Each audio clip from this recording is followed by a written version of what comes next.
নমস্কাৰ বন্ধুসকল, welcome back to my YouTube channel Assamese ৰিভিউলৈ। বন্ধুসকল, আকৌ এটা নতুন ভিডিঅ'ত আপোনালোকক স্বাগতম জনালোঁ।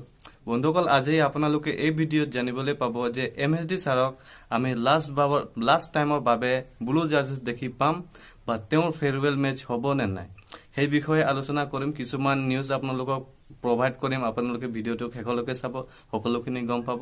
আৰু যদি ভিডিঅ'টো ভাল লাগিলে লাইক শ্বেয়াৰ কমেণ্ট কৰিবলৈ নাপাহৰিব। আৰু বন্ধুসকল, যদি মোৰ নতুন ভিউৱাৰ্ছ হয়, কোনোবা নতুনকৈ মোৰ ভিডিঅ' চাই আছে, চেনেলটোক ছাবস্ক্ৰাইব কৰি ল'ব, কাৰণ এনেকুৱা ধৰণৰ ভিডিঅ' মই এই চেনেলত আনি থাকোঁ। তো বলক বন্ধুসকল, ভিডিঅ'টো আৰম্ভ কৰোঁ।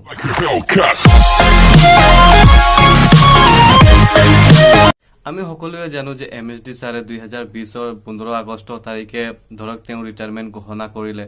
এই কথাটো শুনি সকলো দেশ বিদেশৰ ফেন তেওঁৰ মানে বহু চকটত আছে, বা কিছুমানে কৈ আছে যে আমি ক্ৰিকেট নাচাওঁ, MSD নাথাকিব। নহয়, তেনেকুৱা কথা নহয়। ময়ো এজ এ ক্ৰিকেট ফেন, ময়ো এজ এ মানে ধৰক MSD ফেন, মোকো চক লাগিছে, মোকো বেয়া লাগিছে। আমি আৰু তাক মানে তেওঁক ব্লু জাৰ্চিত কেতিয়াও দেখি নাপাম, সেইটো এক্সপিৰিয়েঞ্চ কৰিলে বহুত বেয়া লাগি আছে। কিন্তু তেওঁ চাগে কিবা ৰিজন থাকিব পাৰিব, পাৰ্চনেল ৰিজন কিবা আছে, তাৰ বাবে চাগে তেওঁ এই ডিচিজনটো ল'বলৈ বাধ্য হৈছে। গতিকে আপোনালোকে তেনেকুৱা ডিমটিভেট নহ'ব। ক্ৰিকেটৰ জেগাত আছে, সকলোৰে সময় থাকে, সকলোৰে খেলৰ সময় থাকে। যেতিয়াও সময় হয় তেওঁলোকে ৰিটায়াৰমেণ্ট নিজেই লৈ যায়। আপোনালোকে নিজৰ শচীন তেণ্ডুলকাৰকে চাওক, তেওঁতো বহুত ভাল ক্ৰিকেটাৰ আছিলে। তেওঁ বৰ্তমান এতিয়া খেলি থকা নাই। এসময়ত চবকে ক্ৰিকেট ফিল্ড এৰি যাবলৈ লাগিব। সেইবাবে মই আপোনালোকক ৰিকুৱেষ্ট কৰিছোঁ যে আপোনালোকে তেনেকুৱা ধৰণৰ একো ডিচিজন নল'ব, বা একো ধৰণৰ বেলেগ ক্ৰিকেটাৰক ৰোষ্ট নকৰিব, MS ধোনীক বেলেগৰ লগত কম্পেয়াৰ নকৰিব। সকলোৱে নিজৰ নিজৰ জেগাত ঠিক হৈ আছে। তো বন্ধুসকল, এইটো এটা পইণ্ট আপোনালোকক জনাবলৈ বিচাৰিছোঁ। বাট এটা কথা, আমি সকলোৱে ভাবিছোঁ যে তেওঁক মানে য়েল্লো জাৰ্চিত তেওঁক চেন্নাই ছুপাৰ কিং হৈ খেলি থকা দেখিবলৈ চবেই ৱেইট কৰি আছোঁ। সেইটো ময়ো ৱেইট কৰি আছোঁ বন্ধুসকল, কেতিয়া তেওঁ ফিল্ডত আহিব য়েল্লো জাৰ্চি পিন্ধি আমাৰ চেন্নাই ছুপাৰ কিঙৰ হৈ খেলিবলৈ, মানে কেতিয়া দেখি পাম, ময়ো সেইটো ভাবি আছোঁ। কিন্তু এটা কথা, IPLত খেলা আৰু ইণ্ডিয়ান টিমত খেলা বহুত ডিফাৰেঞ্চ আছে। IPL হ'ল এটা এণ্টাৰটেইনমেণ্ট মানে ক্ৰিকেট হয়, বা তাত ধৰিবলৈ গ'লে ধৰি লওক পইচাৰ খেল হয়। কিন্তু ইণ্টাৰনেশ্যনেল খেল নহয়। ইণ্টাৰনেশ্যনেল খেল এটা যেতিয়া মানে ইণ্টাৰনেশ্যনেল কথা যেতিয়া ওলায়, সেইটো দেশৰ বাবে ওলায়। আৰু দেশৰ কাৰণে খেলা আৰু IPLৰ কাৰণে খেলা বহুত ডিফাৰেঞ্চ। সেইবাবে মানে IPLত খেলি থকা তেওঁক দেখি পালেও চাগে গীতানীত যিটো আমাৰ এক্সপিৰিয়েঞ্চ থাকে ইণ্টাৰনেশ্যনেল খেলি থকা তেওঁক দেখিবলৈ, সেইটো অলপ বেলেগ টাইপে লাগিব। অলপ যিমানে তেওঁ IPL নেখেলক, আমি মানে তেওঁক লাষ্ট টাইম এটা ফেয়াৰৱেল মেচ হিচাপে মানে তেওঁক মানে ছাপোৰ্ট কৰি চবেই চেয়াৰ আপ কৰি আমি সকলোৱে মানে ধৰক তেনে বিদায় দিবৰ বাবে সেইটো চেষ্টা কৰিম। বা সকলোৱে ধৰক মানে তেওঁক ফেয়াৰৱেল মেচ বিচাৰিছে, ইনক্লুডিং ময়ো বিচাৰিছোঁ তেওঁক ফেয়াৰৱেল মেচ। আকৌ কোনজনে মানে তেওঁক ফেয়াৰৱেল মেচ হ'ব বুলি কৈছে আৰু সেই নিউজটো ওলাই আহিছে, সেই কথাটো আপোনালোকক মই শ্বেয়াৰ কৰিম। ভিডিঅ'টো শেষলৈকে চাই থাকক। কথাটো হ'ল এইটো বন্ধুসকল, যে আমি সকলোৱে ভাবিছোঁ যে তেওঁ লাষ্ট টাইম ব্লু জাৰ্চি পিন্ধি চবকে নিজৰ স্পীচ ডেডিকেট কৰক, মটিভেশ্যনেল স্পীচ এটা দিয়ক, আৰু তেওঁ অন দ্য ফিল্ডত থাকি সকলোকে মানে ধৰক ফ্ৰেণ্ডবিলাকক চেয়াৰ আপ কৰক। সেই হিচাপে মই ভাবোঁ যে তেওঁ লাষ্ট টাইম এটা মানে ব্লু জাৰ্চি পিন্ধি ফিল্ডত নামক, আৰু এজ এ ইণ্ডিয়ান কেপ্টেইন বা এজ এ ইণ্ডিয়ান প্লেয়াৰ হৈ তেওঁক খেলক, আৰু আমি সেই ফেয়াৰৱেল মেচটো সকলোৱে মিলি ডেডিকেট কৰিম তেওঁক। সেই হিচাপে ভাবোঁ।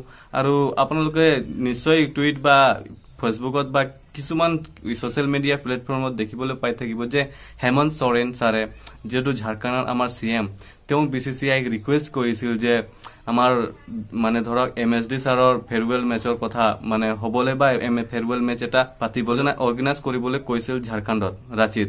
আৰু তেওঁ কৈছিল যে আমি সকলোৱে ঝাৰখণ্ডবাসী মিলি তেওঁক মানে ফেয়াৰৱেল মেচটো অৰ্গেনাইজ কৰিম আৰু সকলোৱে চেয়াৰ আপ কৰিম।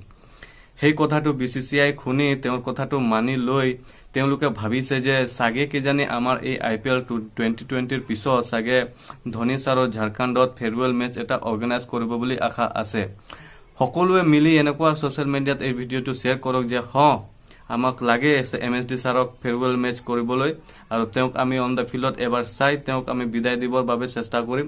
তেনেকুৱা হিচাপে সকলোৱে মানে শ্বেয়াৰ কৰক এই ভিডিঅ'টো। তেতিয়া আমি চাগে তেওঁ লাষ্ট টাইম হিচাপে ব্লু জাৰ্চিত পিন্ধি থকা দেখি পাম নিচিনা লাগিছে। মানে আশা এটা থাকিব, আৰু সেইটো কৈ আছোঁ।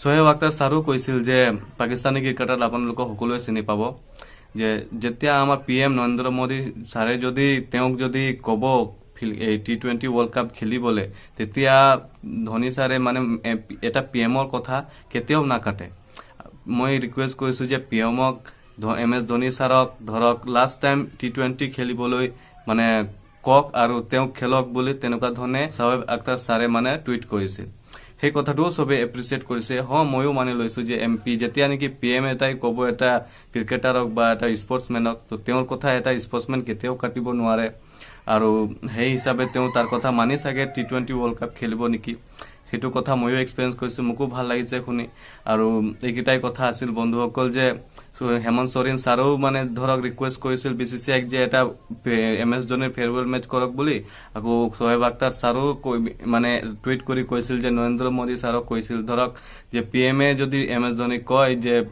লাষ্ট টাইম এটা মেচ খেলক বা T20 ৱৰ্ল্ড কাপ খেলক তো MSD এই কথাটো কেতিয়াও নাকাটে আৰু তেওঁ নিশ্চয় খেলিব বুলি শোয়েব আখতাৰো কৈছিল আপোনালোকে কি ভাবে বন্ধুসকল প্লিজ কমেন্ট বক্সত জনাব এই কথাটো এটো হ'ব লাগে নে নালাগে বা MSD আমি আৰু একবাৰ ব্লু জাৰ্সিত দেখিব লাগে নে নালাগে আপোনালোকে প্লিজ কমেন্ট কৰি জনাব তেতিয়ালৈকে বন্ধু নেক্সট ভিডিঅত লগ পাম ভিডিঅতে ইমানে আশা আছে যে আপোনালোকে ভিডিঅত কিবা এটা গম পাইছে আৰু কিবা যদি মই ভুল কৈছো ক্ষমা কৰি দিব বন্ধুসকল বেছি দীঘলীয়াকৈ নকৰো আৰু নেক্সট ভিডিঅত লগ পাম ভিডিঅটো ভাল লাগিলে লাইক শেয়াৰ কমেন্ট কৰিবলৈ নাপাহৰিব আৰু নতুন ভিউয়াৰ্স হৈ যদি বন্ধুসকল চেনেলটো সাবস্ক্ৰাইব কৰি ল'ব তো তেতিয়ালৈকে নেক্সট ভিডিঅত লগ পাম বন্ধুসকল বাই টেক কেয়াৰ জয় আই অসম বন্দে মাতৰম